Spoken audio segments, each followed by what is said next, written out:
मैं कठपुतली पाठ लेकर उपस्थित हूँ, जो कि कक्षा 7वीं का है, बसंत से चौथा पाठ है और जिसके कवि का नाम है भवानी प्रसाद मिश्र जी। यहाँ पर कवि जो है वो एक कठपुतली मतलब लकड़ी की बनी हुई पुतली है, जो कि राजस्थान की लोक परंपरा लोक कलाकार इसे प्रस्तुत करते हैं। लकड़ियों की पुतलियों के सहारे अपने लोगों तक अपनी बात को पहुंचाते हैं, अपनी परंपराओं को पहुंचाते हैं।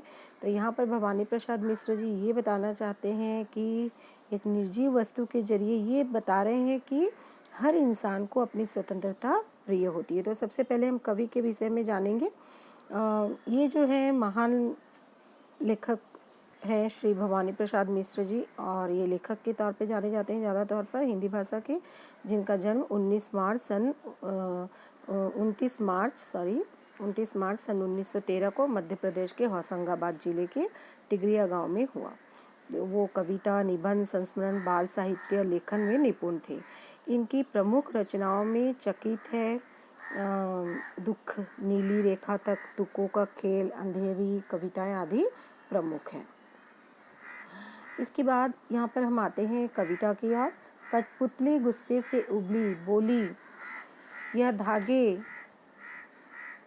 क्यों है मेरे पीछे आगे, इन्हें तोड़ दो, मुझे मेरे पाँव पर छोड़ दो। तो कठपुतली कविता की इन पंक्तियों में कवि भवानी प्रसाद मिश्र ने एक कठपुतली के मन के भाव को दर्शाया है। कठपुतली दूसरे के हाथों में बंधकर नाचने से परेशान हो गई है। आप लोग यहाँ पर चित्र में देख रहे हैं, काठ की पुतलियाँ बनी हुई हैं, उनके सर पर सूते झूल रहे हैं। तो इन्हें एक कलाकार जो अपनी उंगलियों पर नचाता है और वो सारे धागे तोड़कर स्वतंत्र होना चाहती है। तो वो गुस्से से कह उठती है कि मेरे आगे पीछे धागे जो बंधे हैं, इन सभी धागों को तोड़ दीजिए और मुझे मेरे पाँव पर छोड़ दो। मतलब मुझे अब बंधन नहीं चाहिए, मैं स्वतंत्र होना चाहती हूँ, ये वो कह रही है।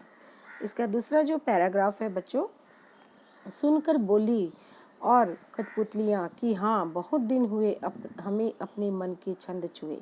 तो यहाँ पर इन पंक्तियों में वो कह रहे हैं कि दूसरी जो बाकी कठपुतलियाँ थी वो भी उनके मन के भाव को दर्शाते हैं और वो कहने लगती है कि हाँ तुमने सही कहा कि मैंने उनके एक कठपुतली के मुंह से स्वतंत्र होने की बात सुनकर दूसरी कठपुतलियाँ भी उससे कहती है कि हाँ हमें भी स्वतंत्र होना है, हमें भी अपने पैरों पर चलना है, काफ़ी दिनों से हम इस बंधन में बंधी हुई हैं।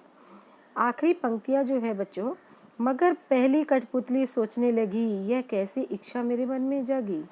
तो अंतिम पंक्तियों में कवि भवानी प्रसाद मिश्र ने पहली कठपुतली के मन के जो असमंजस के भाव को दर्शाया। माने जब बाकी कठपुतलियाँ पहली कठपुतली को स्वतंत्र होने की बात पर जब समर्थन करती है तो वो सोच में पड़ जाती है कि क्या वो सही कर रही है, क्या वो इन सब की स्वतंत्रता की जिम्मेदारी अपने ऊपर ले रही है, वो सही है, उसकी इच्छा क्या जायज़ है।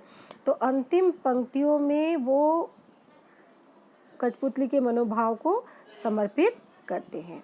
तो यहाँ पर इसके जरिए देखो आप यहाँ पर चित्र में कठपुतलियों के हाथ में पैरों में धागे बंधे हुए हैं, इनको ये सिर्फ हमें दिखाई देता है और जो कलाकार होता है वो पर्दे के पीछे होता है और अपनी उंगलियों पर इन्हें नचाता है। और ये राजस्थान की लोक परंपरा है, इसे आप याद रखेंगे। तो एक निर्जीव वस्तु के जरिए उन्होंने सजीव मनुष्य के भी स्वतंत्र, हर कोई स्वतंत्र होना चाहता है, कोई किसी के अधीन नहीं रहना चाहता है, इस बात को कवि ने समझाया। बच्चों आप यहाँ से इस पीपीटी के जरिए इसके भावार्थ को भी लिख सकते हो, अच्छे से पढ़ो, थोड़ा समझो, ठीक है। धन्यवाद, आपका दिन शुभ हो बच्चों, बहुत बहुत धन्यवाद। घर पर रहें, सुरक्षित रहें।